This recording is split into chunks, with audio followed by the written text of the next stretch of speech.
Bonjour à tous et bienvenue sur le podcast Intimiste, le podcast qui explore la face cachée des personnalités qui ont érigé le dépassement de soi en véritable art de vivre. Je suis Arnaud et je vous accompagne sur la piste, sur les sentiers, en cuisine, sur des plateaux télé, sur scène ou sous les projecteurs, à la rencontre de personnalités hors normes, pour qui le sport est bien plus qu'une discipline. C'est un souffle de liberté. Tous les vendredis, retrouvez-moi avec un nouvel épisode, une nouvelle chronique ou un hors-série, afin de bénéficier d'une bonne dose d'inspiration, sans filtre. Désormais, vous pouvez nous retrouver sur Instagram, à la page Intimiste Média, pour y trouver des actualités, des avant-premières et tout ce qui est en lien avec le média. Désormais, c'est parti.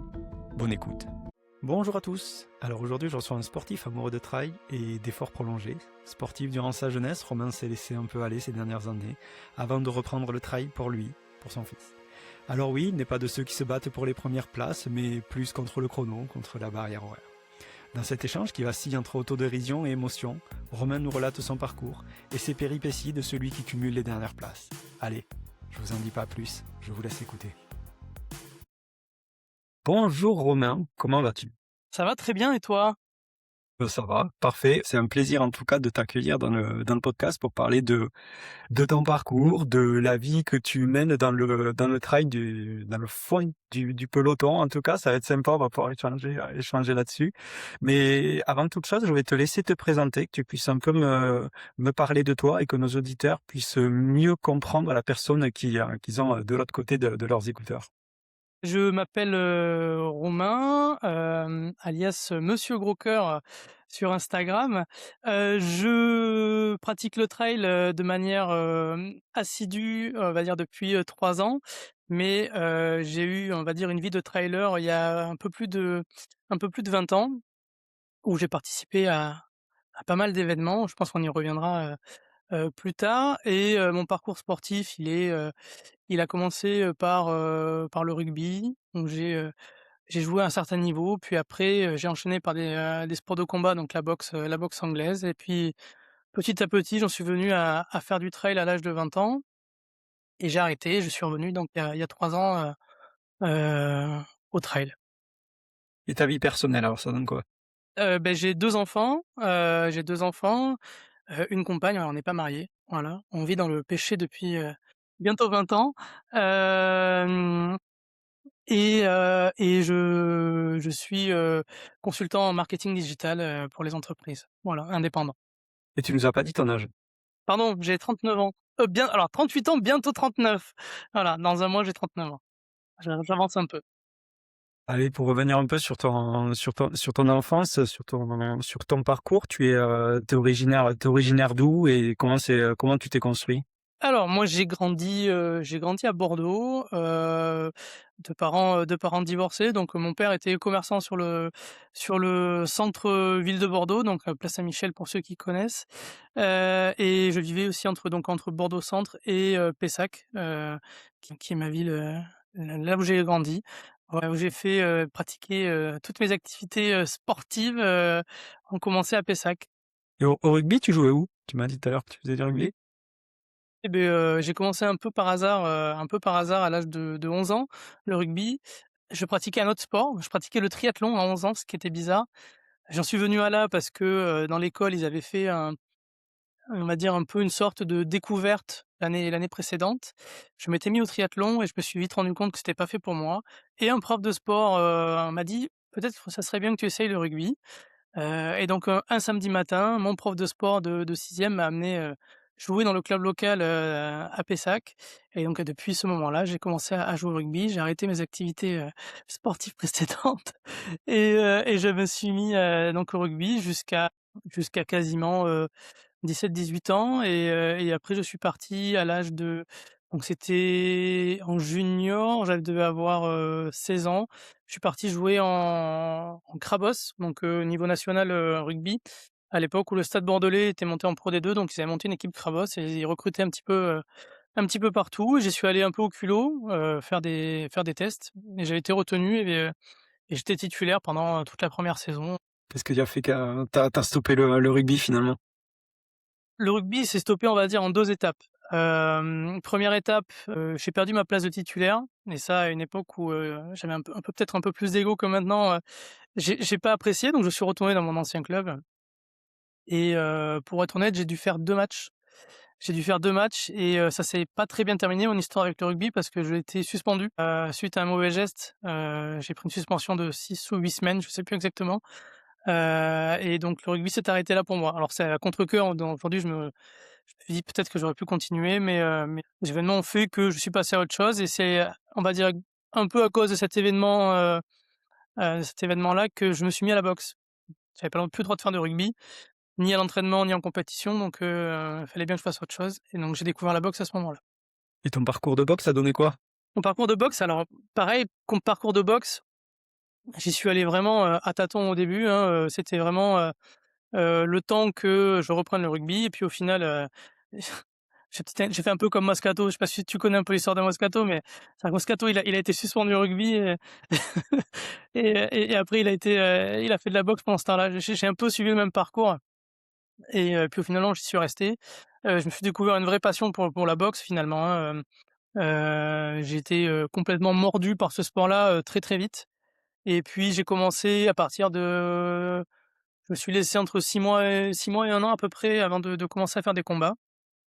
Au final, heu, au final, j'ai fait à peu près une vingtaine de combats, amateurs. Voilà, alors c'est un moment où on en reparlera de peut-être de mon physique, mais où j'avais perdu beaucoup de poids. Donc je boxais en poids moyen, donc moins de 75 kilogrammes. Et donc je suis allé jusqu'au championnat de France, amateur, voilà. Bon, j'ai jamais été, plus loin que les 16e de finale, hein. 2 titres régionaux, c'est déjà bien, voilà, c'est déjà pas mal et puis la boxe était complètement ouais, j'étais complètement, mordu par ce sport et c'est-à-dire que j'ai même travaillé dans la salle de boxe pendant 2 ans, tellement j'étais accro à ce sport-là, où j'ai coaché des jeunes pendant 2 ans, voilà. L'histoire s'est terminée avec la boxe, on va dire sur le plan sportif, elle s'est terminée parce que c'est un sport qui fait mal, qui fait très mal, où finalement même si, à l'époque j'avais le niveau pour pouvoir, passer professionnel et on va dire, à l'époque c'était un système de points. Il fallait faire tant de combats avec un ratio de victoires supérieur au nombre de défaites et on avait un nombre de points, ce qui te permettait de passer, professionnel avec ce nombre de points-là D'accord. et d'intégrer, à l'époque c'était je crois, des catégories différentes avec, évidemment des catégories professionnelles différentes où tu montais en échelon. Mais clairement je me voyais pas passer professionnel où finalement on peut pas gagner sa vie avec ça, à moins d'être vraiment très, très, très, très, très, très fort et d'avoir un accompagnement et ça c'est sur la partie sportive. La partie, on va dire, professionnelle de la boxe où je travaille dans un club, ça s'est pas très bien terminé parce que bon, peut-être que je vais pas me faire des amis en disant ça, mais la boxe c'est un milieu assez particulier quand même, où, bon, il y a beaucoup d'arrangements, beaucoup de choses qui sont très particulières et je me sentais pas bien dans cet environnement-là, en tout cas sur la partie pro. La partie sportive, ça se passait très bien, la partie pro, moins. Donc je suis passé à autre chose et c'est, on va dire, dans ma dernière année de boxe où j'ai découvert l'existence d'une course à La Réunion. Je ne connaissais absolument pas, je venais pas du tout de ce milieu-là, qui est la Diagonale des Fous. Tu as la bonne transition. Parfait, parfait. Il fait mon job. Mais c'est incroyable quand même. Donc alors attends, tu fais du rugby, Ouais. tu fais du triathlon un peu jeune, tu fais du rugby, tu passes un peu par la boxe et autres et d'un coup tu vois la diag et tu te dis: «Ah tiens, allez c'est parti». Exactement. En fait, si tu veux, ma copine de l'époque, était, réunionnaise et son oncle avait déjà fait plusieurs fois la diagonale et lors d'un séjour à La Réunion, là-bas, on me parle de la diag, la diag, la diag. Je connais absolument pas cette course et je me renseigne, je commence à regarder, je dis: «Oh, c'est sympa, c'est costaud quand même, hein», mais 150 kilomètres, il y a les à l'époque, c'était 150 kilomètres, donc départ de Saint-Philippe, hein, c'était l'ancienne version. Départ de Saint-Philippe, 150 kilomètres à peu près, avec, 10 000 de dénive, je dis: «Ouais, c'est un bon défi, quoi». Et puis, c'était une époque où on était encore au début du trail, donc je suis vraiment je vais pas dire un papy du trail, mais à une époque où le trail c'était tellement, quelque chose de pas connu, quoi. Je sais pas comment Bah oui, parce que là on est en quelle année là? De on est en 2007, 2000, quelque chose comme ça? bah, ouais, moi j'ai découvert la course en 2007 et Ouais, c'est ça, 1re participation en 2008. incroyable.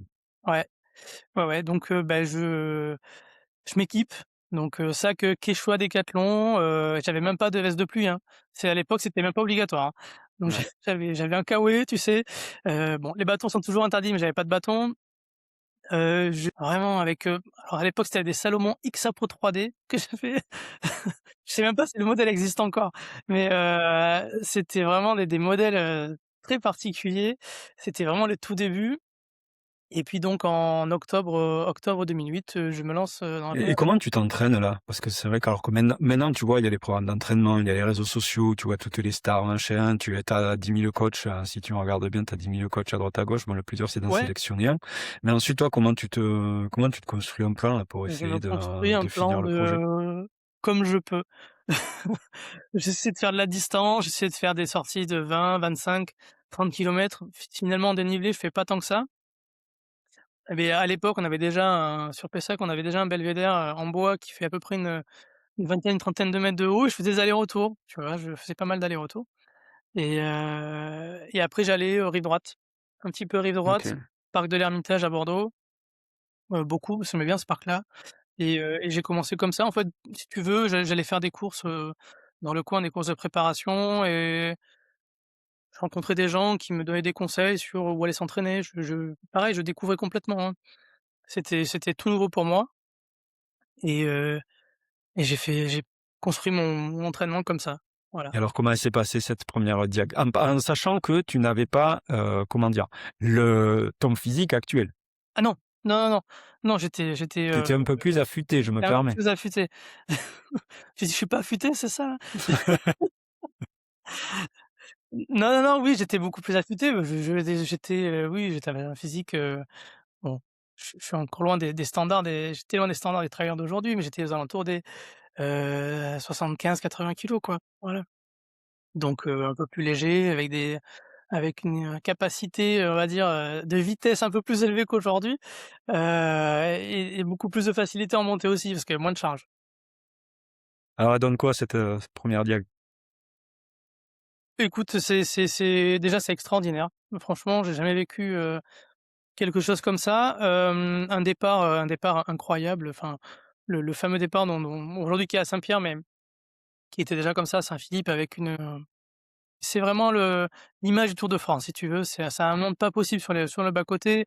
C'est de la folie donc je vis ça si tu veux à 20 ans, oui parce que je te l'ai pas dit, je suis le plus jeune participant en 2008, hein. Je suis, de toute la Diag, hein. OK. Voilà, donc je suis le plus jeune, c'est établi, hein. Je crois qu'on se battait avec un autre, mais je crois qu'à la date de naissance, ça se joue à pas grand-chose. Non, non, écoute, ça se passe, très bien. J'enchaîne les kilomètres, on va dire, sans vraiment, j'y vais au feeling, quoi, voilà.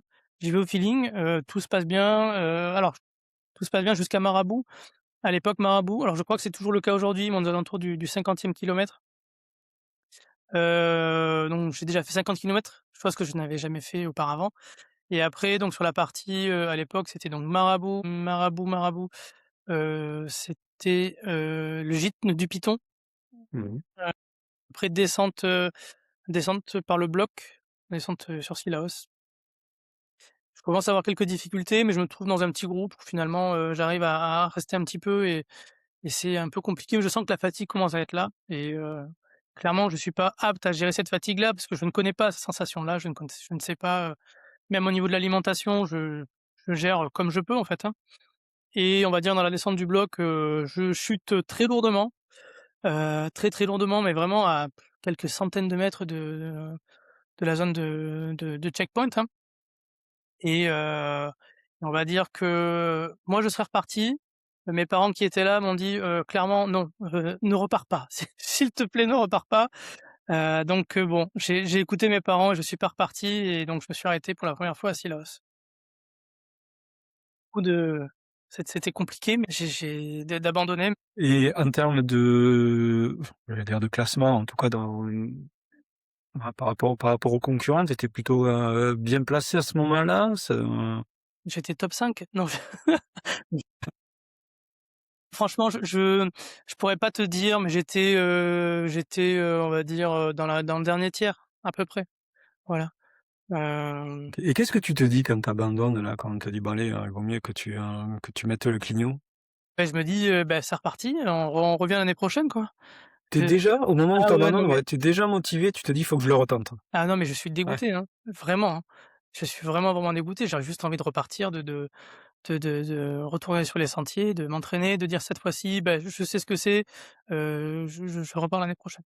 Tu en tires quoi comme conclusion de tout ça? Tu te dis: «Bon, ben, je me suis pas assez entraîné, j'étais pas prêt dans la nutrition, c'était pas ce que j'avais souhaité en tout cas en termes d'expérience», c'est quoi? C'est les premières choses que tu ressens, c'est quoi en fait, que tu retiens? En fait, bah, vraiment, c'est le côté, bah, j'étais pour moi, je pense pas assez prêt, parce que cette chute, elle est vraiment liée à la fatigue et j'en suis sûr, hein. Mais en fait, moi, j'ai vraiment, j'ai encore cet esprit, un peu boxe, c'est-à-dire de combattant. C'est-à-dire que moi, je ne pense pas ni, à si tu veux, à la côté alimentation, à la gestion. Je suis vraiment dans l'esprit de j'y retourne, quoi.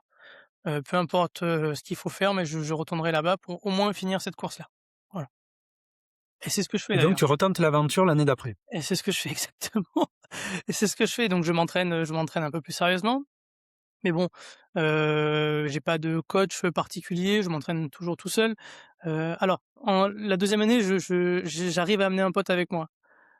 Pareil, ancien boxeur, qui a un niveau, on va dire, de course à pied qui est bien meilleur que le mien déjà à l'époque et heu et qui, en voyant mon aventure, l'année précédente me dit: «Mais c'est génial et tout, j'ai vraiment envie de venir» et on part tous les 2. Voilà, on part tous les 2. On part tous les 2.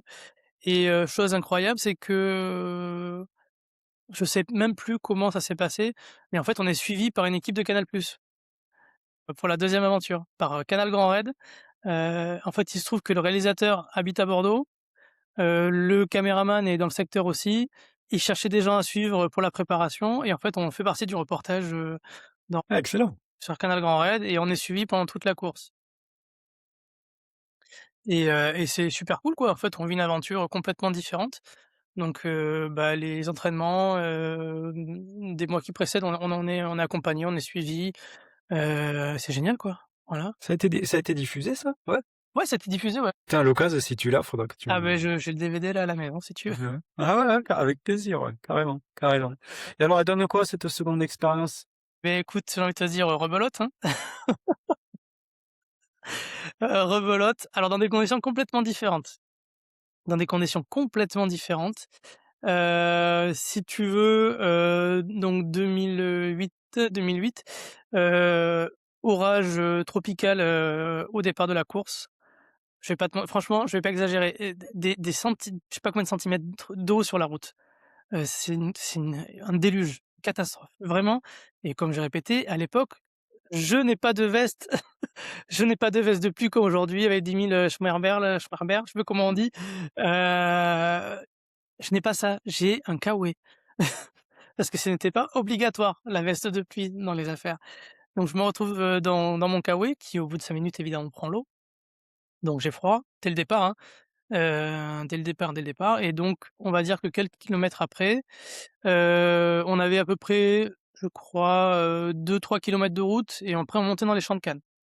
On montait dans les champs de canne et après on attaquait la montée du volcan et dans les champs de canne, je sens mon pied qui rip et je me fais mal au genou. Bon, c'est un peu, c'est de la boue, c'est de la terre, enfin c'est vraiment, il y a des cascades, d'eau, au milieu du chemin, enfin c'est une catastrophe et je sens que ça va moyen quand même et donc plus j'avance, plus j'avance, plus j'avance, plus j'ai mal au genou. J'arrive quand même à monter au volcan jusqu'au ravitaillement et je prends des cachets. Tout le monde Les médecins me disent: «Non, non, il faut que tu t'arrêtes, il faut que tu t'arrêtes. Je pense que tu as un problème au genou». Ils font des manipulations, mais bon, sans vraiment savoir ce qui se passe.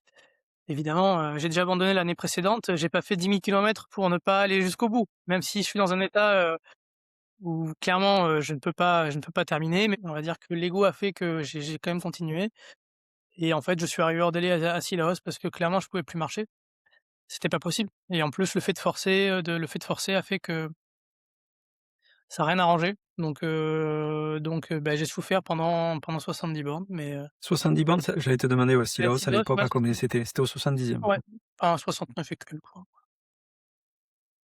Ça a été difficile à ce moment-là pour, psychologiquement, pour ton ego, Et tout ouais, ça? ouais, ça a été hyper compliqué, ouais. Ouais, ouais, ça a été hyper compliqué parce que si tu veux, je reste sur 2 échecs, incroyables en fait. Si tu veux, c'est, moi qui étais toujours été sportif, qui était, toujours entraîné, je m'étais dit que c'était faisable.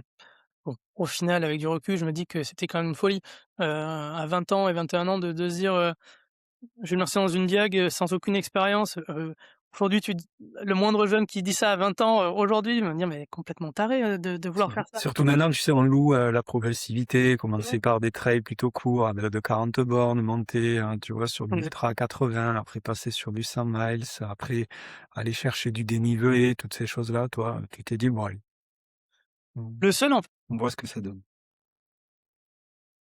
qui est un peu la même histoire, donc qui lui a terminé en plus en des temps, stratosphériques, hein, sans ses casquettes vertes en fait. Qui l'a fait je Mmh. crois un petit peu comme ça, sans vraiment s'entraîner, enfin pas s'entraîner, enfin, en s'entraînant mais en étant un petit peu, débutant si tu veux. Oui, oui, tout à fait. Ouais. Ouais, voilà, on n'a pas le même niveau, hein. Et qu'est-ce qu'il advient après cette diag, les années qui suivent et autres? Les années qui suivent, beh, écoute, je pense que je suis un peu vacciné du trail à ce moment-là et donc je continue le sport, je ne m'arrête pas, mais j'ai clairement plus envie de faire de trail. Donc je retourne, on va dire, je retourne au triathlon pendant quelques années et en fait, bah, je découvre un peu une famille si tu veux, j'étais dans un club qui était en train de se monter, genre donc qui était tout nouveau, c'était les Girondins Triathlon. Et en fait, je commence par des toutes petites distances, j'apprends, je découvre, ce sport en fait, hein, que j'ai un petit peu pratiqué, mais il y a j'avais 10 ans, hein, 10 ou 11 ans, hein, donc là, je prends plaisir si tu veux à trouver un esprit club, à trouver des gens avec qui m'entraîner, à trouver une régularité dans l'entraînement. Vraiment un vrai plaisir de faire du triathlon pendant ces années-là mais je sens que, c'est un sport qui est magnifique, mais qui n'est pas je me sens un peu loin de la nature, en fait. Quand je pratique le triathlon, c'est souvent, bon, c'est du vélo de route, hein, c'est pas voilà, Mmh. tu roules souvent sur du bitume, tu roules sur du bitume, tu nages, bon, dans des lacs ou, rarement en mer quand même, hein. Donc, bon, tu es rarement, proche de la nature et c'est vrai que, beh, j'ai une opportunité en 2011 de pouvoir participer au GRP. Voilà. Si tu veux, l'endroit où je travaillais était sponsor et en fait, ils me disent: «Beh, si tu veux, on a un engagement si tu veux pour toi sur le 80». Bah, j'ai dit: «Allez, c'est parti». Voilà et donc je me suis inscrit donc c'était à l'époque 2011, ça devait être la deuxième ou troisième édition du GRP. OK. Ouais, ça devait être récent, là. C'était tout nouveau, ouais. Ouais, ouais, c'est pour ça que nous je travaillais dans un petit magasin, bah, de running sur Bordeaux et en fait, on était sponsor parce qu'il y avait pas beaucoup de c'était vraiment les tout au début, hein. Il y avait je pense qu'il y avait tu n'avais que deux ou 3 courses. Tu devais avoir l'ultra, OK. le Tour des Lacs, donc le 80 qui existe toujours et peut-être que tu avais une course un peu plus petite, mais je j'ai pas souvenir des courses exactement. Voilà. OK, oui, donc tu as pas totalement arrêté. Moi, je pensais, tu vois, que tu t'étais arrêté, Non. à partir de la Diag jusqu'à, il y a quelques années, là, maintenant, où tu es revenu sur le trail, mais tu as eu quand même ce petit passage, avec, quelques courses et autres. Et à quel moment tu t'y es remis véritablement Trail? au trail? Beh, au trail, je m'y suis remis en 2023. Donc bon, j'ai toujours continué le sport plus ou moins. Moi, j'ai fait du crossfit pendant quasiment 10 ans, voilà. Mais bon, si tu veux, c'était, on va dire, plus du sport, du sp alors, si je dis ça, c'est bizarre aussi, mais c'était du sport détente, si tu veux. C'est-à-dire que j'y allais entre midi et 2, c'était mon quotidien, voilà, Un exutoire, quoi. Mmh. exactement, voilà. J'ai pas de si si tu veux, il y a pas de plaisir, c'est plus de l'entretien que vraiment du sport pour moi aujourd'hui parce que tu as pas ce côté compétition ou alors quand tu fais de la compétition en CrossFit, il faut vraiment avoir un niveau, extraordinaire et Et puis tu es pas trop proche de la nature dans le pas crossfit. trop non plus. Mmh. Qu'est-ce qui fait que tu te remets au trail en Ce 2023? qui fait que je me remets au trail, c'est, ça va être le moment difficile là, c'est qu'en 2022, donc naissance de mon fils et mon fils, naît avec une maladie, une cardiopathie congénitale, donc on a Alors, est-ce que tu peux nous expliquer ce que c'est? ouais, bien sûr, bah, en fait, il est né avec une coarctation, de l'aorte. Si tu veux, c'est une artère qui est là, qui n'est présente que dans le ventre, que pendant la grossesse, si tu veux, et qui se résorbe à la naissance et en se résorbant, est venu se serrer sur l'aorte. Je n'ai plus le nombre de cas en France chaque année, mais il y en a pas beaucoup.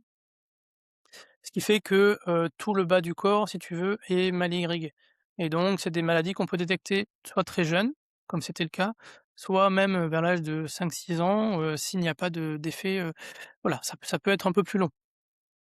Lui, ça s'est déclenché très tôt, bon, ça a été une naissance un peu compliquée, il y a eu pas mal de complications à la naissance, notamment, au niveau où il avait du mal à respirer pendant quelques jours, c'était très compliqué.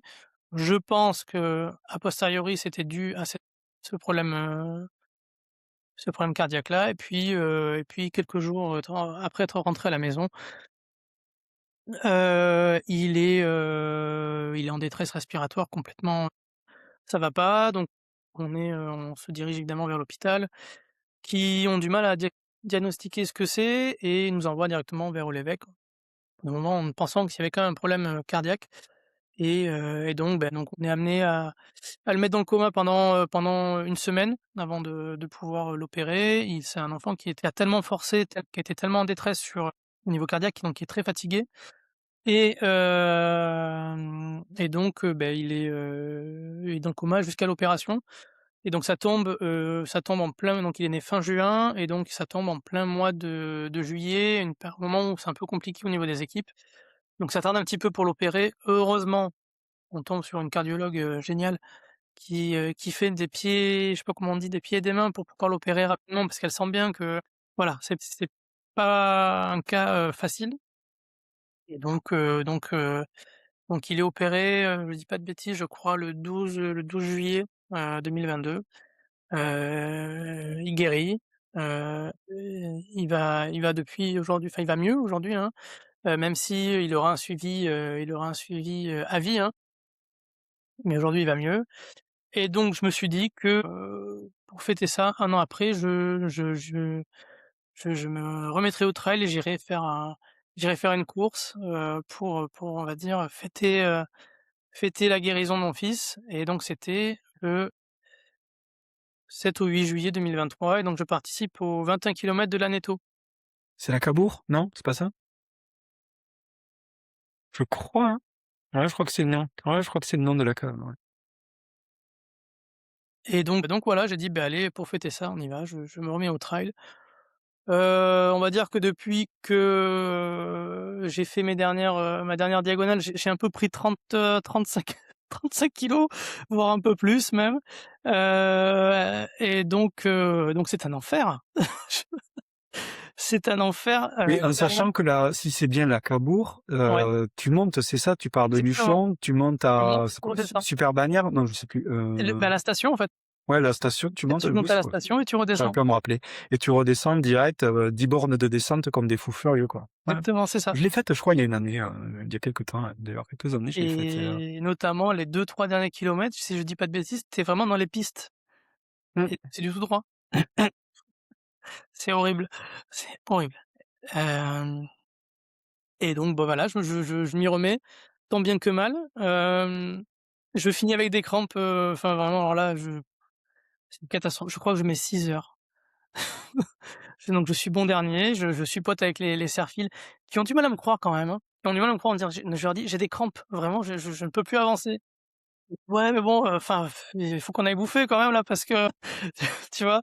Mais au final, bon, ils arrivent quand même à me croire parce que j'ai les jambes qui tremblent, tu sais? Ça fait vraiment Ouais, des ouais, je vois. j'ai 2 poteaux à la place des jambes et j'avance comme je peux, quoi. Donc bon, j'arrive à terminer, tant bien que mal cette course et je suis hyper content. Mais mais c'était dur, hein, c'était très, très, très dur. Et qu'est-ce que tu ressens quand tu franchis la ligne d'arrivée en dernier? Est-ce que c'est le fait d'être dernier? Alors d'un côté, je suis un peu désolé pour les Serfils parce que je me dis: «Beh, les pauvres, ils m'ont supporté pendant tant de kilomètres à suivre un gars qui t'avance pas et qui est vraiment, qui bah, ouais, qui avance pas, qui est à 2 à l'heure». Enfin, enfin ça les pauvres, enfin, je me dis: «Les pauvres, ils sont, c'est leur job, hein», mais Ah oui. je suis un peu désolé pour eux, je m'excuse, hein, je m'excuse et après non, je suis hyper content d'avoir fini, mais j'ai quand même un esprit de compétition. Je me dis: «Mais j'aurais pu faire tellement mieux, si je m'étais préparé, si j'avais» chaque fois que je passe une ligne d'arrivée, je me dis, «Je pourrais faire mieux», si tu veux. J'ai, je suis content d'avoir fini, je suis content même si je suis dernier, mais j'ai quand même ce sentiment de me dire: «Ah, j'aurais pu faire, peut-être mieux si j'avais fait ça, mieux préparé avant, si j'avais pu, faire, autrement». Et à quoi tu penses durant toutes ces heures de souffrance là, sur les 6 heures de l'Aneto? Quand est-ce que ça s'arrête? Quand Voilà, est-ce que en ça trail, s'arrête? c'est souvent ça, ouais. Quand est-ce que ça s'arrête? C'est où le prochain ravito? Non, plus sérieusement, en général, si vraiment je suis pas en souffrance, je suis assez, déconneur avec les Serfils parce que je crois que sur l'Aneto, on a déconné, par intermittence. Parce qu'il y a des moments où vraiment j'étais en souffrance et des moments où ça allait mieux et quand ça allait mieux, j'essayais toujours d'avoir un mot drôle parce que, bah, je suis dernier mais j'ai conscience aussi que, bah, c'est peut-être une charge pour eux de m'accompagner donc j'essaie de me prendre au sérieux, quoi. Hop, hop, hop, je suis désolé, cher auditeur, je te coupe 10 secondes juste pour te rappeler que ce podcast, ce n'est pas une profession, mais c'est bien une passion. Alors pour continuer à le faire vivre, n'hésite pas à noter 5 étoiles sur les plateformes d'écoute, n'hésite pas à partager, à t'abonner ou autre, et surtout n'hésite pas à nous suivre sur Instagram, à Intimist Media, pour suivre les insides, les avant-premières et toutes les infos qui sont en lien avec le podcast. Allez, c'est reparti, on reprend l'épisode. Et depuis, tu as pris goût au trail et tu n'arrêtes pas. J'ai repris goût au trail. C'est dingue, hein? Ouais, ouais, ouais, bah, écoute, bah, l'année d'après, j'ai participé aux 50, K de Nice. J'y Heu, étais cette fois-là. exactement, exactement et en fait, bah, dernier, toujours dernier et non, en fait, là, ça a été, une course, on va dire, en plusieurs étapes, si tu veux. Je vais vraiment te parler, la manière dont je l'ai ressenti. Ça une course, dans un premier temps, où je me suis challengé et j'ai essayé de rester avec un maximum de monde. J Vraiment essayer de suivre, de rester dans des petits groupes, pour essayer de me tirer, vers l'avant et de me dire voilà, j'avais pas envie d'être dernier, hein. Je voulais vraiment pas, heu, finir à cette place-là et jusqu'au moment à peu près, je dirais à peu près aux alentours du 20e où je vois des gens arriver derrière moi. Je dis: «C'est bizarre, ils ont pas de dossard». Ça, ils me disent: «Bonjour, on est les Serfines». Je dis: «Oh mais non», mais non, mais ça, Mais non! j'étais parce que je donnais tout si tu veux, j'étais à fond.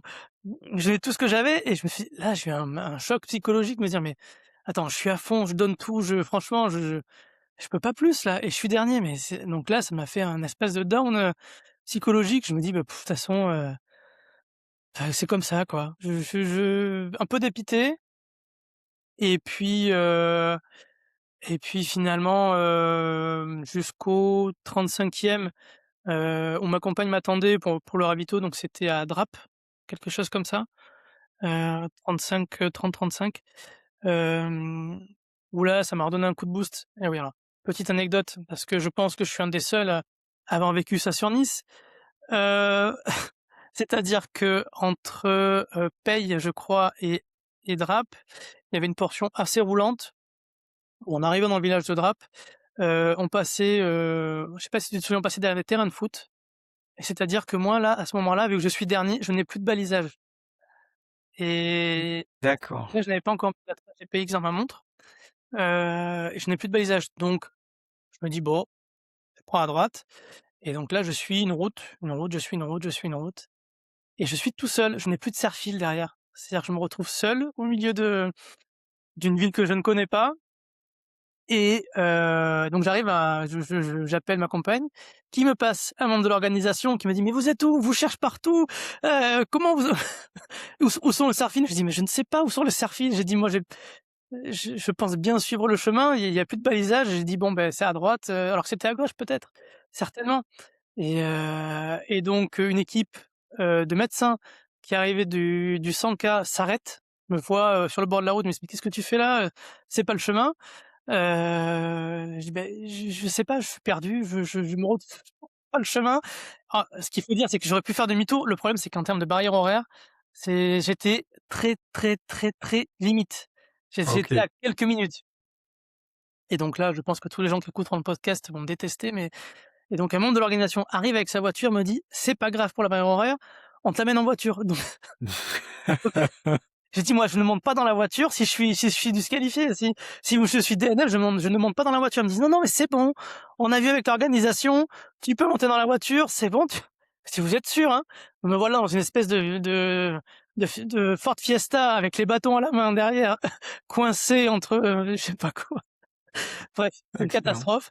Donc ils ont vu un mec arriver au ravito avec, les bâtons à la main, dans une Ford Fiesta et passer le on va dire le, C'est pas mal, c'est sympa, remarque. ouais, c'était assez rigolo.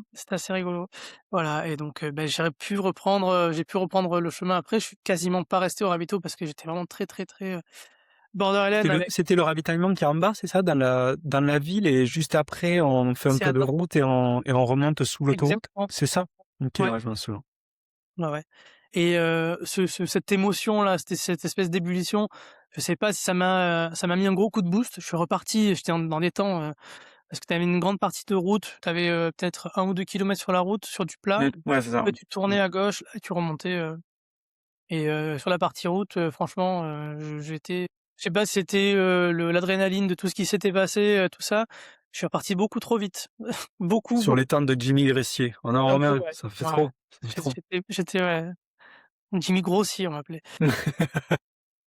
et donc après, j'ai eu un gros coup de mou dans la montée là qui était, La montée, elle est costaud, ouais. Mmh. très costaud et en plus, il commençait à faire nuit donc D'accord. Ah ouais, à ce moment-là, déjà, tu avais la nuit, hein? ouais, ouais, moi la nuit, il commençait à ce moment-là, ouais. Ouais, ouais. OK. Et il devait être, je pense, 19h, quelque chose comme ça, hein. Tu finis à quel horaire, là? OK.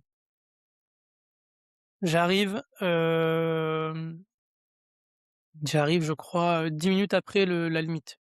En fait, si tu veux, quand j'arrive au dernier ravito, j'ai plus le nom du ravito. Hem, D'ailleurs, quand tu vas voir les vidéos, tu sais, les petites Bien vidéos sûr. que tu as à l'UTMB quand tu fais tes passages là? Ouais. Ouais et en fait, on voit qu'il y a une espèce de, quand tu mets le son, il y a comme une engueulade sur la vidéo, parce qu'en fait, c'est mes serre-files, heu, les serre-files qui sont avec moi, qui étaient 2 filles formidables, qui me disent: «Non, non, mais faut qu'il termine parce qu'il le fait pour son fils», heu et le gestionnaire de poste qui dit: «Mais non, on le laisse pas repartir, ça fait 1 minute qu'il devrait déjà être reparti». Enfin, il y a une espèce d'embrouille, mais D'accord. une embrouille, mais vraiment incroyable, hein et hem et donc c'est Solange, qui a le même prénom que ma compagne, ce qui est incroyable, me dit: «Vas-y, fonce!» C'est-à-dire qu'elles m'ont fait rentrer dans le ravito, j'avais pas le sac à dos. Elles m'ont dit: «Tu laisses ça là parce que» je sais même pas pourquoi d'ailleurs. J'ai gardé les bâtons et le ravito. Je suis parti boire une soupe qui était beaucoup trop chaude et donc je l'ai pas finie. Elles m'ont dit: «C'est bon, tu repars». Il y a une espèce d'imbroglio, c'était n'importe quoi et elles ont fait le maximum pour que je puisse repartir. Voilà, c'était mais vraiment, une cacophonie, ça s'est parti dans tous les sens et au final, bah, je sais pas comment ils ont négocié avec l'organisation et j'ai pu aller jusqu'au bout après, donc arriver à Nice. Voilà. Ben, quelle expérience! Une expérience, dingue. Voilà et la petite la petite, ce qui m'a marqué aussi sur Nice et c'est un peu là où j'ai dit: «Je vais commencer à créer du contenu et tout ça», c'est que, j'ai été filmé par l'UTMB, donc en étant le dernier de la course et en fait, je déploie mon drapeau, pour mon fils, et tu rien d'en parler, ça me c'est compliqué, mais donc en fait, c'est à partir de là, j'ai lancé en fait, cette vidéo-là, je l'ai vue le lendemain à l'aéroport et j'ai dit: «Mais c'est formidable en fait, c'est incroyable cet honneur qu'ils m'ont fait de me filmer alors que bah, franchement, c'était, moi j'étais fier d'avoir fini, mais j'étais pas fier de mon temps, j'étais pas fier de tout ce qui s'était passé pendant la course, enfin, quand tu es dernier, en fait, tu as toujours cette espèce de c'est hyper compliqué parce que tu es fier de toi, mais d'un côté tu te dis: «Mais j'ai pas envie de finir dernier». Tu étais c'est tu varies entre la fierté et la honte, en fait. C'est toujours un peu bizarre. Je te dis: «Ouais, alors, si je prends l'ensemble de la France, OK, moi je l'ai fait, eux ils l'ont pas fait». Mais quand même, tu vois, tu te dis: «Est-ce que j'aurais pas pu faire mieux?» Enfin, moi, en tout Après cas, j'ai en ce en senti en vrai, oui voilà, en vrai, je pense qu'il y a un sentiment de fierté déjà de faire ce qu'on fait, parce que tout le monde ne le fait pas. Après c'est être dernier, mais c'est être dernier parmi ceux qui se bougent, on va dire, ouais, tout à qui sont en mouvement, tu vois? Mais tu te rends compte aussi qu'il y a je te poserai la question aussi, sur les conseils que tu donnerais à des personnes qui vivent mal cette situation. Mais moi où j'ai été surpris, c'est quand j'ai fait mon appel sur les réseaux sociaux en me disant, «J'aimerais bien, tourner un épisode sur, le fond du peloton». mmh. Parce que c'est assez délicat, tu vois, en tant que podcasteur, d'aller voir des gens et dire: «Excuse-moi, tu es dernier, est-ce que ça t'intéresse de faire un podcast?» ou autre. Je trouvais la situation un peu malaisante, mais en tout cas le sujet m'intéresse véritablement, et pas pour faire un podcast ou autre, vraiment pour discuter, échanger parce que Ah bien sûr. j'aime bien avoir des visions différentes d'un même événement et de différentes personnes de ce qu'on vit sur une course. Et là, en fait, quand j'ai lancé cet appel, j'ai eu énormément de retours de personnes, qui étaient OK pour vouloir, m'en parler ou quoi que ce soit. Donc j'ai trouvé ça très bien. Je me suis dit: «C'est bien, ça libère la parole» et bon, nous, c'était plutôt naturel puisqu'on se connaît déjà, en fait. On va Ouais, pas trahir de secret, on est quand même dans la même ville, on a des enfants à la même école, ils font le même sport, enfin bon, on a l'occasion de se croiser quasiment tous les jours, on a déjà c'est ça. couru ensemble, et autres dans le coin. Donc c'était nécessairement, plus simple et plus logique puisque je me souviens que la première fois qu'on a échangé ensemble, je crois, si je dis pas de bêtises, que c'était juste avant Nice. Donc ça fait un petit moment quand Exactement. même que je suis ton parcours. Et ça me permet du coup d'enchaîner sur, qu'est-ce que tu donnerais comme conseil en tout cas ou qu'est-ce que tu dirais à des personnes qui vivent mal cette situation, tu vois? D'être en fin de peloton et ben, finalement d'avoir un peu honte, de se cacher, ou autre et je sais que ça arrive il y en a certains qui m'en ont parlé. En fait, comme je t'ai dit, en fait, il y a une espèce de sentiment, partagé entre la fierté et la honte. Je pense que, le fait d'avoir honte, c'est ton ego qui te dit que tu peux faire mieux. Au final, est-ce que tu en es vraiment capable? Je ne sais pas, en tout cas pour moi. Mais non, je pense qu'il faut pas en avoir honte, faut en être fier. Ce sentiment pour moi, il est présent, on va dire, quelque temps. Au final, la fierté surpasse toujours le fait de sentiment de honte d'avoir fini dernier et après, on va dire vivre la course au fond du peloton, tu vis des choses que tu ne je pense que tu ne vis pas pendant la course, de quelqu'un qui va finir la course de manière, au milieu de peloton ou même devant. Je pense qu'il y a vraiment 3 niveaux. Il y a les élites, il y a ceux qui vivent la course de manière, «normale» entre guillemets dans des temps, respectables et il y a vraiment le fond du peloton. Et dans le fond du peloton, tu vis des choses différentes parce que déjà, tu es souvent avec des serre-files, donc tu fais des rencontres avec des gens qui sont là pour t'aider, pour t'accompagner, pour te conseiller. Tu peux discuter aussi, ce qui n'est pas forcément le cas quand, tu es au milieu de peloton. Mais je trouve que là, c'est important, tu vois, ce que tu dis? Parce que moi, je m'imaginais, tu vois, le fond du peloton, c'est solitude. Je suis tout seul, je porte ma peine et il faut que j'arrive au ravitaillement quand il faut. Et là, c'est vrai que depuis le début, sur l'Aneto, là, sur Nice, tu me parles de Serre-Fil et autres, donc je me doute que quand même, c'est des gens généralement qui sont quand même du sérail, donc ils Oui, devraient plutôt être sympas et agréables et qui sont habitués à ce genre de situation, tu vois? non, non, bien sûr. En fait, il y a un côté, il y a quand même une solitude, hein. D'accord. Ouais, en fait, si tu veux, ça dépend comment ta course se passe, mais j'ai envie de te dire, là, peut-être que la solitude, elle est pas pour le dernier, vraiment le dernier, elle c'est pour ceux qui sont devant. Mmh.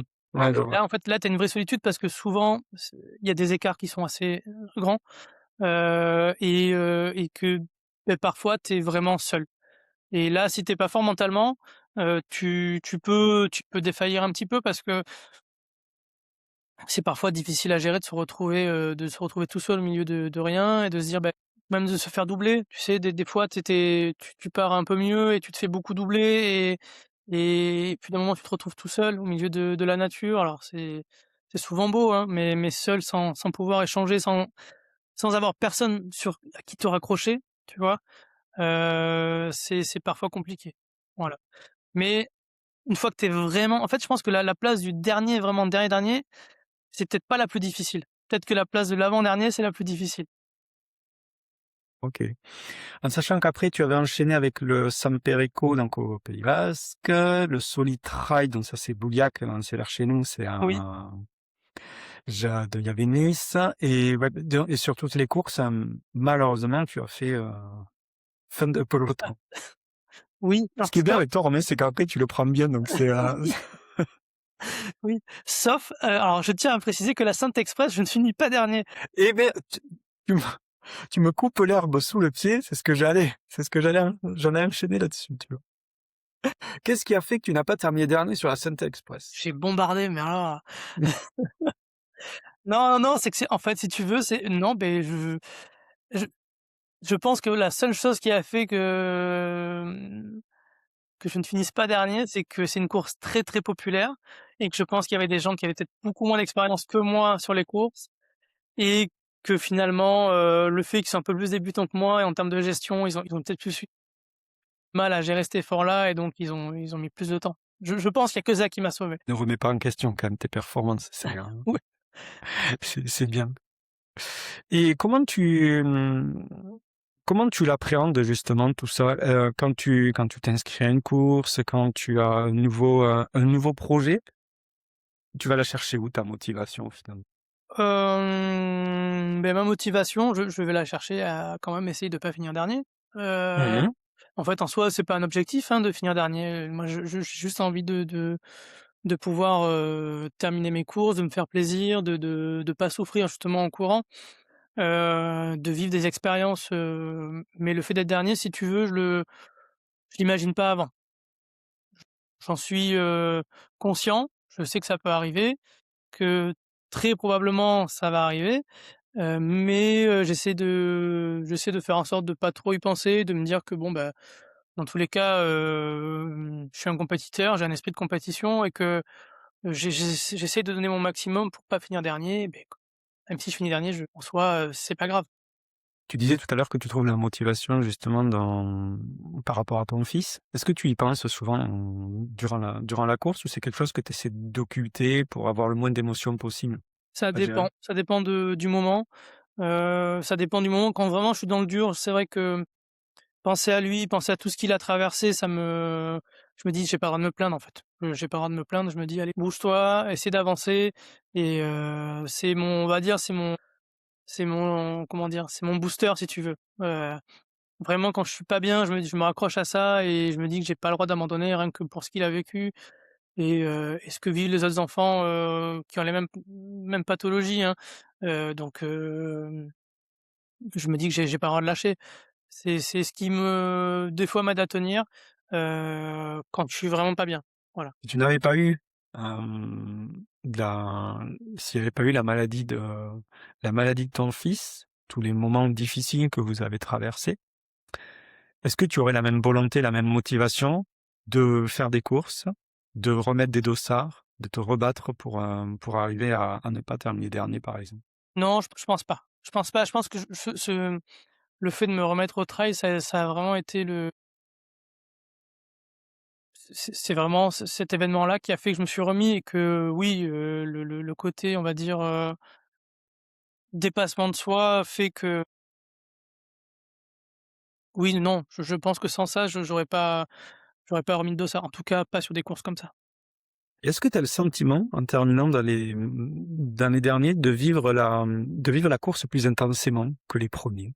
Parce que les premiers, je pense que très clairement, alors c'est intense au niveau cardiaque, mais après ça ne l'est pas du tout puisque il y a aucun, plaisir à proprement parler en termes de nature, ou autre de est-ce que toi tu as ce sentiment-là? Ouais, en fait, on vit des choses que ne vivent pas les élites. Bah, oui, en fait, tu pas comme je bon, dans l'expérience des surfing, tu vis des choses, tu rencontres des gens, quand tu arrives au ravito, bah, l'ambiance n'est pas du tout la même. Hem, Tu n'es pas, hem, c'est-à-dire que quand tu es dernier, faut pas s'attendre à avoir des ravitaux pleins. Vaut mieux prévoir. Franchement, en termes de ravito, parce que autant te dire que, notamment sur Nice, j'ai fait des ravitaux, il n'y avait plus rien. C'est-à-dire qu'il y avait plus de bar, plus de rien. C'est-à-dire que vraiment un ravito, mais vite, vite, tu n'as que de l'eau et donc Ouais. déjà que c'est compliqué et qu'en plus, bah, tu peux pas t'alimenter correctement parce que il y a plus rien. Ça, je trouve que c'est compliqué quand même parce que tu fais partie de la course, tu as un dossard, tu vois? Il y a Ouais, mais tu c'est as payé souvent le le cas, prix hein. quand même, hein, pour être là et à l'arrivée, tu te rends compte que tu as pas le même service que les autres. Non, c'est souvent le cas. Vraiment là, c'est très souvent le cas, pas systématique. Viens faire des trails dans l'Aveyron, tu verras. Ouais, Les ravitaux, il en reste toujours. Il en reste toujours. Il y en a trop. par contre C'est des buffets. ouais, c'est des buffets, bon ça va alors, on ira dans l'Aveyron parce que franchement, non, non, mais c'est un des problèmes, c'est que notamment à Nice, je me souviens où je commençais à avoir des crampes, au niveau du 25e, 30e, je sais c'est Paye, je crois, le premier ravito, 2e grand ravito de Nice et je sais pas si tu te souviens, tu avais une grande descente et tu arrivais sur un stade, je crois que c'est Paye ou Payon, Oui, je vois. Oui, oui, oui, je vois. Mmh. voilà et donc là, bah, là, il restait des robinets. Non, il y a plus rien et quand je te dis vraiment plus rien, c'est plus Ouais, rien. ouais, ouais, ouais, Déjà en j'imagine. train de remballer, c'est-à-dire que tout était en train de partir et en gros, je me suis servi de l'eau et puis voilà quoi, c'est tout. Comment tu gardes le moral dans ces moments-là? Bah, écoute, faut relativiser. Je me dis que j'ai quand même mon ravitaillement, j'ai quand même suffisamment. En fait, je si tu veux, je pense que pour un coureur, je prévois plus en alimentation qu'un coureur normal. Parce que je sais très bien que sur les ravitaux, c'est toujours un peu compliqué. Alors, ça a un inconvénient, c'est que je me charge plus. Déjà que je suis lourd, je suis obligé de me charger un peu plus bah, je suis pas sûr d'avoir quoi que ce soit au ravito et puis, repartir sur des distances de 10-15 kilomètres sans ravito et sans rien, ça peut être compliqué, voilà. Mais bon, j'ai appris avec, l'expérience et les courses que c'est mais si tu veux l'organisation, je les mets pas en cause, je pense qu'ils prévoient pour un nombre de personnes. Après, bon les ravitaux, tu te sers un peu comme tu as envie, il y a pas de Oui, restriction. voilà, exactement. Donc, bon, voilà, on est un peu lésés sur ce point-là, mais mis à part ça, ça va. Donc il voulait te demander si les bananes étaient meilleures quand on était au fond du peloton. Non, Je te il y en poserai a pas plus la eu de question. bananes. Quelle est la plus grande leçon qu'une course t'ait appris? Bah, j'ai envie de te dire, l'humilité. C'est, avec la Diag. La Diag, je pense que j'étais complètement inconscient et que j'avais un ego peut-être surdimensionné à 20 ans parce que je me dis, te de partir pour 150 bornes avec 10 000 de D+ et peut-être, peut-être la course la plus dure du monde, peut-être plus aujourd'hui, je sais pas, hein, mais, une des plus dures. Il faut vraiment être, pour moi, un ego quand même assez surdimensionné pour se dire, «Bah, ouais, allez, c'est parti, j'ai zéro expérience, je me lance là-dedans, tranquille». Voilà et puis au final, tu vois bien que ça marche pas donc faut être humble auprès de quand tu veux participer à ce genre de course, il faut comprendre que c'est pas d c je dirais pas que c'est pas donné à tout le monde peut le faire, mais faut quand même, prendre conscience de l'effort que ça représente et qu'aujourd'hui avoir un processus, on va dire, de justement comme tu as dit tout à l'heure de monter au fur et à mesure sur des courses et à toujours rester humble par rapport à la distance, et apprendre de chaque distance, c'est bien. Je pense que c'est mieux. Ça reste dans un coin de ta tête la Diag? Évidemment, évidemment, mais c'est mon rêve. La diagonale, c'est une course incroyable. Moi, je sais pas comment on pourrait dire, je suis pas trailer, je suis, diagonaleur. C'est-à-dire que moi, je ne vis que pour la diagonale. C'est-à-dire que pour moi, c'est la course la plus incroyable du monde. C'est-à-dire que tu peux Donc, me parler de un quoi? jour tu retenteras, quoi. Ouais, je retenterai. Mais non, parce qu'en fait, si tu veux, ce que tu vis à l'intérieur c'est juste, en termes d'émotion, en termes de paysage, c'est une course exceptionnelle, vraiment. Vraiment, je ne saurais te décrire le niveau d'émotion que j'ai vécu pendant cette course. Bah, c'est incroyable, en fait, c'est aller, mais je pense que ce que je te raconte là, c'est, le discours de la plupart des gens qui ont participé. Je pense elle est à part cette course. Elle est vraiment à part. J'ai pas participé à l'UTMB, j'ai pas participé à des courses comme celle-là, mais je pense que la Diag a vraiment cette saveur, ce truc qui fait que c'est exceptionnel. Voilà, Je souhaite en tout cas j'aimerais bien. de la parcourir et de la réussir. C'est D'accord. gentil. Est-ce que tu as un objet fétiche, en lien avec le travail qui symbolise un peu ta philosophie? Bah, oui, en fait, je cours tout le temps avec ma casquette de la diagonale. Voilà, c'est mon objet fétiche si tu veux, je l'ai toujours avec moi. Depuis, depuis 20 ans. Toujours ma casquette de la diag. Je lance un message à l'organisation s'ils veulent pas en refaire une nouvelle, parce qu'elle commence à être un peu fatiguée, mais s'ils pouvaient en faire une nouvelle, ça m'arrangerait. Ouais, non, j'ai vraiment cette course dans la peau, en fait, je cours toujours avec ma casquette et ce qui est rigolo, c'est que je croise souvent des Réunionnais sur les sentiers qui me parlent en créole. Alors ça va, j'ai quelques notions, tu vois? J'arrive à répondre, mais qui pensent que je suis Réunionnais alors que pas du tout. Je suis juste, je suis je suis juste peut-être Un le amoureux de décalage. l'île et de la course en tant que telle. Ouais, ouais, franchement, ouais. C'est juste, vraiment un rêve de pouvoir y retourner un jour et même si peut-être que, si j'y retourne, je retournerai pas sur la grande version, mais au moins remettre un pied sur les sentiers réunionnais, ça serait un truc, incroyable. Clôturer, j'ai une petite question, Romain, qui est quand même la Ouais. principale, primordiale. Est-ce que ta femme, ta fille et ton fils sont fiers de toi? Écoute, je l'espère.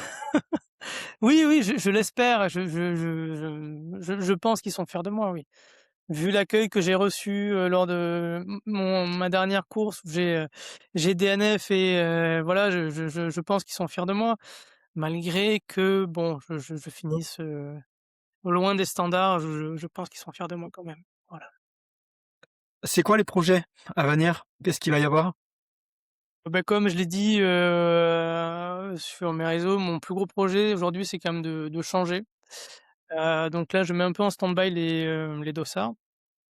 Je veux vraiment m'occuper de moi, de peut-être de redevenir quelqu'un d'un peu plus normal, c'est-à-dire en termes de gabarit et ça, c'est quelque chose qui me Est-ce qu'il y a une normalité?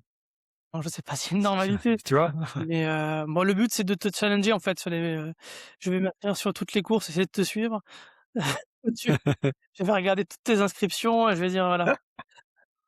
Hem et te kill cam juste sur la ligne d'arrivée, si c'est possible. Voilà, Ouais, exact. ça te dérange pas?